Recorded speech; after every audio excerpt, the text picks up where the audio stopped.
2022, deixa eu chamar a sua atenção para esse assunto importantíssimo para o estado de Santa Catarina e sua capital. Hoje, Florianópolis tem cerca de 400 mil habitantes, mas um estudo encomendado pela Prefeitura aponta que, até 2030, Florianópolis deve ter até 800 mil moradores. Por isso, é preciso, desde já, planejar esse crescimento de forma sustentável. Pensar numa capital do futuro é algo que precisa ser feito com uma certa urgência. Os desafios são muitos em diferentes áreas, principalmente segurança, mobilidade e saneamento básico.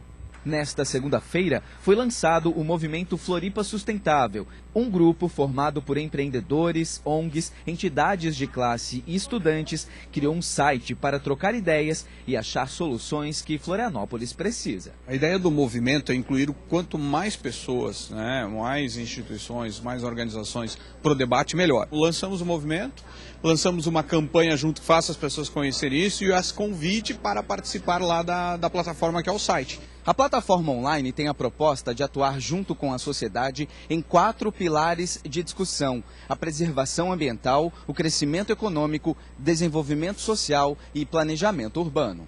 A ideia é estimular o crescimento da cidade, preservando os recursos naturais. Daqui a pouco, Florianópolis está com 800 mil habitantes, 1 milhão de habitantes.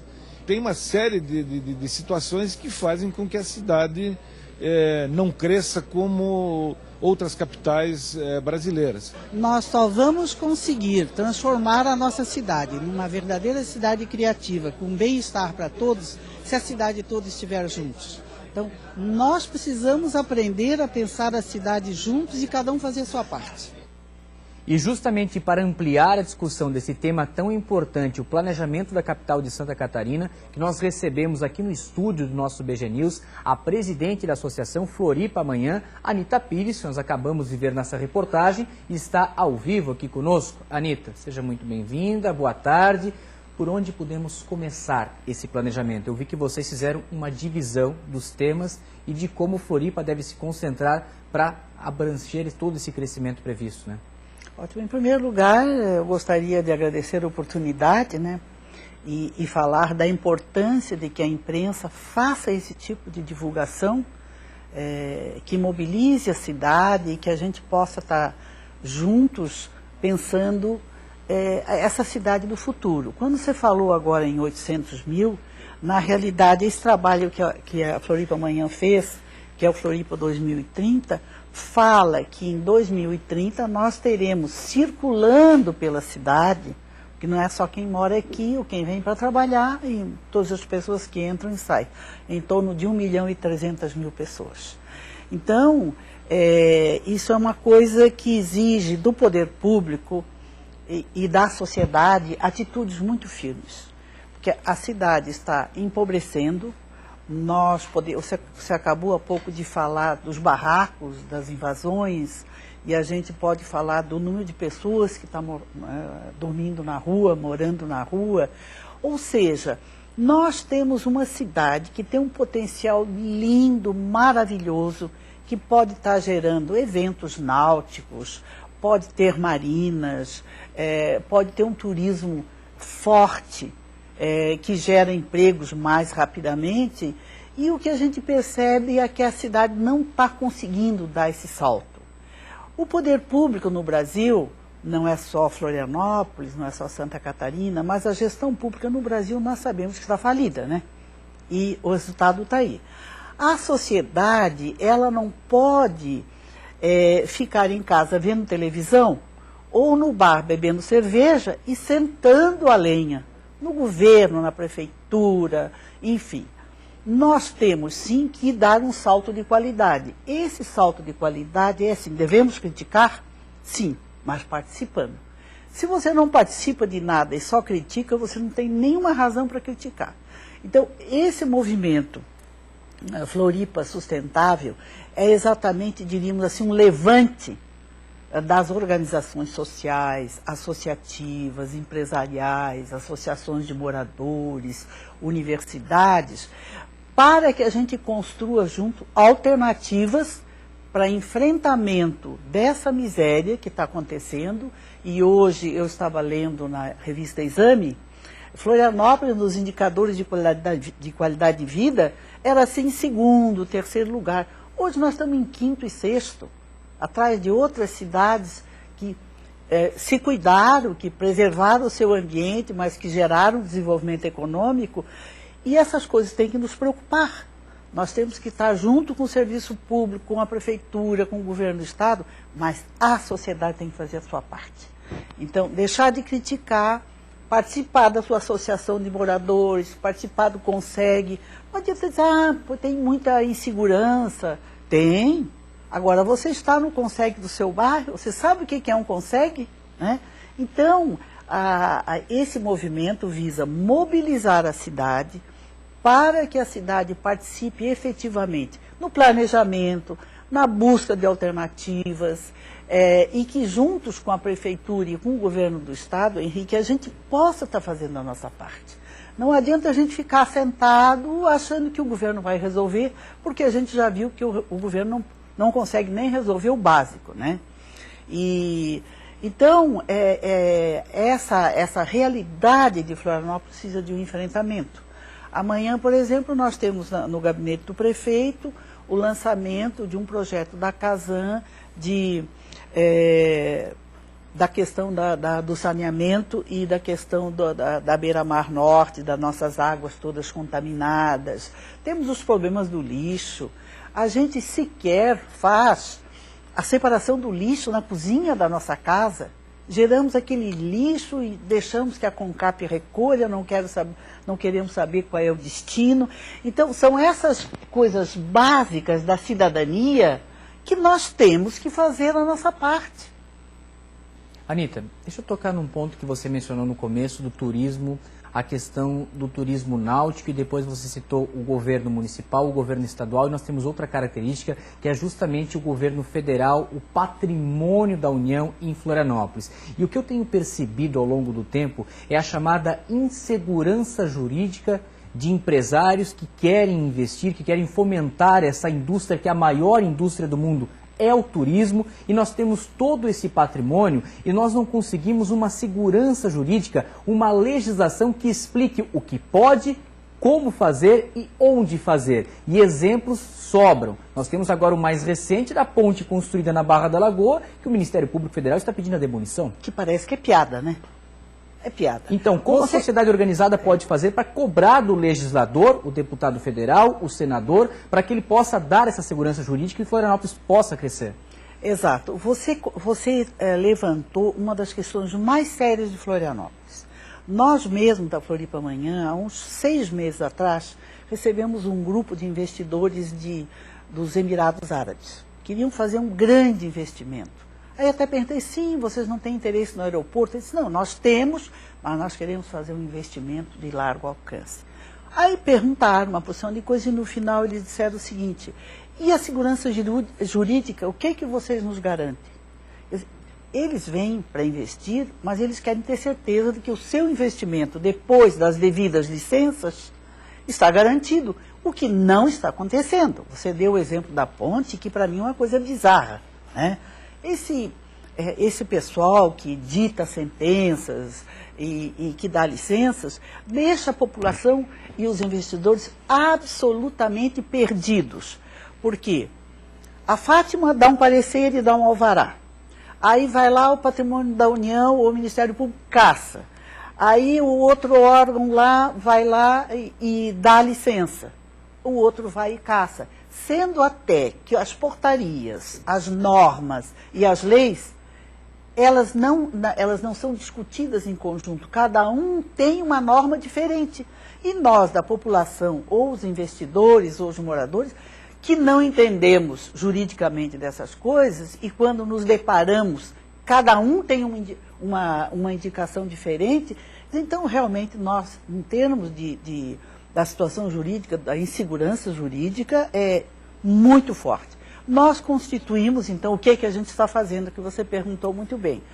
Nós formamos um grupo de trabalho, junto com a Câmara de Direito Público do Tribunal de Justiça, e esse grupo de trabalho, então, senta e conversa sobre as questões básicas, aquelas que mais preocupam a cidade. Uma delas é a questão das terras de marinha. Temos um grupo de 10 entidades que vai a Porto Alegre semana que vem conversar com o Ministério Público lá a respeito da questão dos beach club, da Lagoa da Joaquina, que querem derrubar todos os restaurantes. Então, a gente que viaja um pouco vê no mundo inteiro isso tudo ser acordado, ser feito em conjunto e respeitado também pessoas que moram há 100 ou 200 anos naquele local. Então, não é chegar derrubando. A gente precisa ter um canal de debate e essas pessoas que estão no seu ar-condicionado, que têm um salário muito bom, que são todos os juízes, todos os procuradores, os desembargadores, que eles saiam do seu gabinete e venham conversar com a sociedade, venham conversar com o povo da Barra da Lagoa, para conversar a respeito de qual é a melhor solução para aquilo ali. E o papel do legislador nisso, Anita, do senador, do deputado federal que está em Brasília e que pode trabalhar com isso e trazer uma lei mais clara, que possa o empreendedor saber onde ele pode investir e como investir, sem degradar o meio ambiente. Exato. Essa é uma outra questão fundamental, que nós já estamos fazendo isso com a Prefeitura Municipal. Temos uma abertura muito grande com a estrutura da Prefeitura Municipal atual, e uma das coisas que mais prejudica o empreendedor, o pequeno comerciante, o pequeno empreendedor, são leis absolutamente impossíveis de ser cumpridas. Porque essa lei é de 1940, ou tem 30 anos, são leis velhas, completamente superadas. A própria linha do Preamar, né? As terras de marinha. Exatamente. E uma iniciativa boa também é da Câmara de Vereadores, que nós temos lá um fórum em que a gente discute com os vereadores. O vereador leva um projeto de lei, chama a comunidade, nós vamos lá, sim, isso aí é bom, não é. Teve agora recentemente dos fogos de artifício, vamos proibir tudo.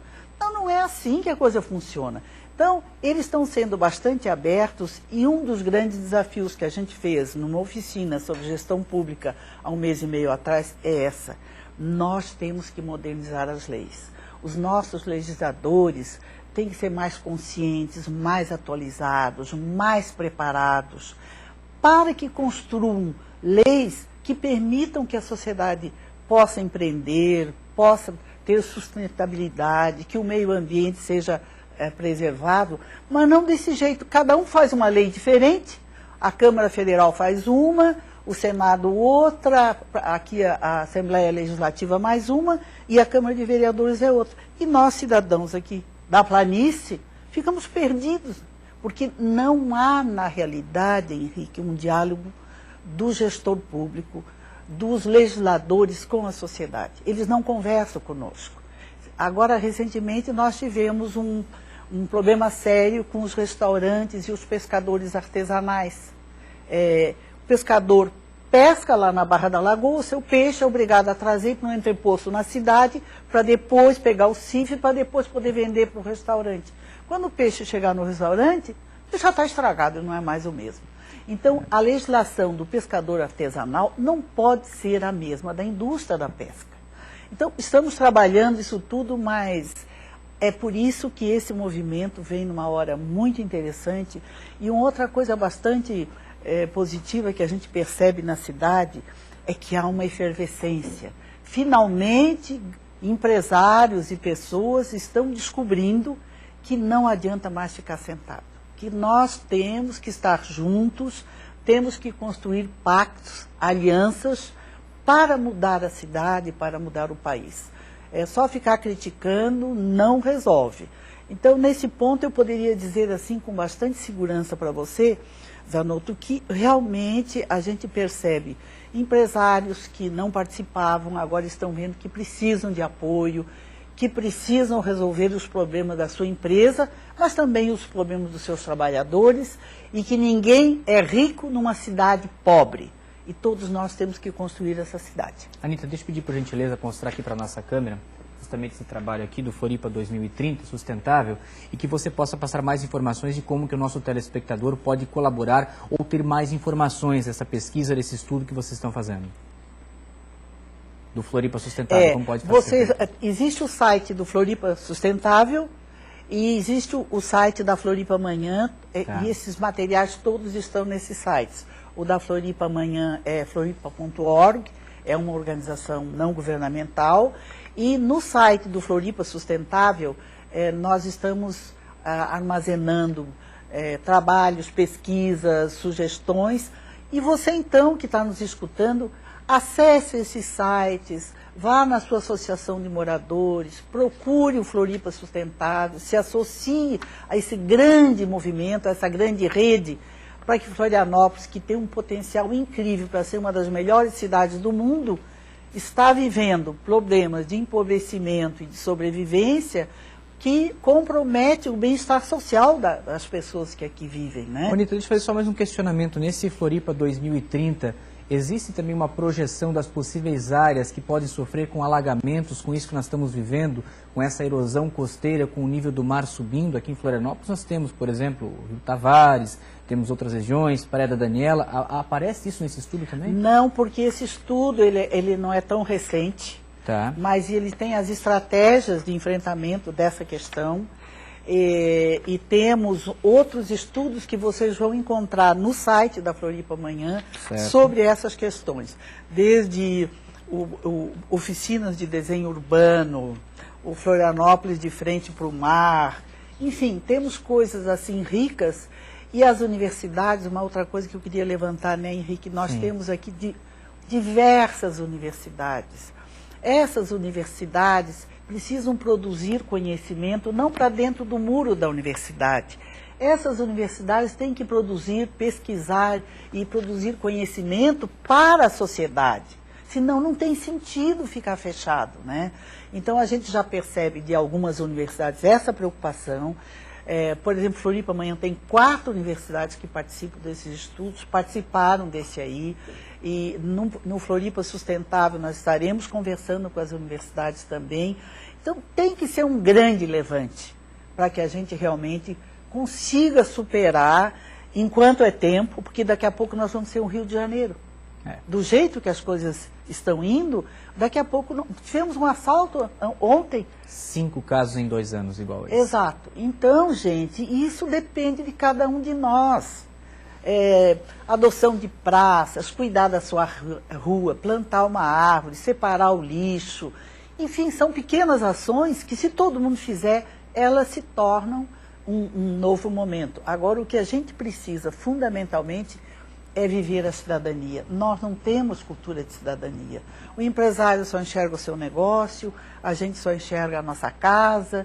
Então nós vivemos num mundo, num cosmos, em que um depende do outro. Não adianta reclamar do transporte público se eu nada faço para ajudar nisso aí. Se eu nem obedeço o trânsito, se eu nem sei ser cortês no trânsito, né? Ainda faz gesto feio, que a gente vê muito. Então, é uma série de comportamentos. Mas antes de encerrar, se você me permite, eu queria dar uma notícia muito boa. Pois fique à vontade. Por isso que eu digo que há uma efervescência. O Banco Mundial, o BID, mais a Caixa Econômica, hoje só Caixa, há 2 anos atrás fizeram um estudo aprofundado da realidade de Florianópolis. E fizeram um plano, chamado Planos. O enfrentamento dessa questão que você colocou, dos alagamentos, da questão da mobilidade, do saneamento. E a partir disso, eles criaram um movimento chamado Rede de Monitoramento Cidadão, escolheram 5 capitais no Brasil para fazer o piloto, e Florianópolis foi escolhido. Nós estamos há 1 ano trabalhando, dia 30 de novembro, você está convidado, você que nos escuta e nos ouve, no auditório da CDL, onde serão apresentados os estudos dos indicadores de qualidade de vida de Florianópolis. E a partir desses indicadores que nós coletamos junto à Prefeitura, numa pesquisa que está sendo feita atualmente, se você for procurado na sua casa, responda às perguntas dessa pesquisa, e a partir dali nós teríamos uma ferramenta para monitorar as políticas públicas. Então o prefeito e a sua equipe, o governo do estado, enfim, as repartições federais, terão um indicador que diz o que é a prioridade. Se a prioridade é saneamento, o prefeito não pode ir lá fazer uma obra que não tem nada a ver. Ou um faz um elevado, outro faz uma rua e o elevado não encontra com a rua. As nossas vias de bike que não chegam a lugar nenhum. Então existe um planejamento da cidade. E isso nós podemos estar fazendo juntos. Então chama Rede de Monitoramento Cidadão. Hoje a gestão é feita pela Floripa Amanhã, que tem a presidência, pela RIC Record, que representa a comunicação, pelo setor produtivo, que é a Fiesc, que representa, e pelo setor acadêmico, a Universidade Federal de Santa Catarina. Anita Pires, me permita fazer o nosso planejamento, então, já convidá-la para retornar aqui ao nosso BG News logo após esse evento do dia 30 de novembro, primeira data que você puder em dezembro, para a gente fazer uma avaliação desse encontro, o trabalho que foi feito, para que essa mensagem que nós levamos hoje se mantenha viva e que a gente continue informando isso ao nosso telespectador. Pode ser? Mas perfeito, dia 1º de dezembro, ok. Estamos aqui para continuar esse debate. E queria elogiar muito a postura da Record, da RIC, das outras televisões, da ANS agora, enfim. Vocês da área de comunicação têm um papel fundamental para pensar a cidade, para levantar os problemas que a cidade tem, fazer esse tipo de debate aqui que vocês têm feito. A gente fica assim muito preocupada com um tipo de comunicação que só quer tragédia, aquelas coisas que deixam o cidadão assim até deprimido depois de ver o jornal. Uhum. Então, esse tipo de construção da cidadania passa fundamentalmente pelos meios de comunicação. Anita Pires, coordenadora do Floripa Amanhã, falando sobre o Floripa Sustentável, que vai estar conosco novamente, então, em dezembro, após esse encontro que acontece no último dia útil do mês de novembro.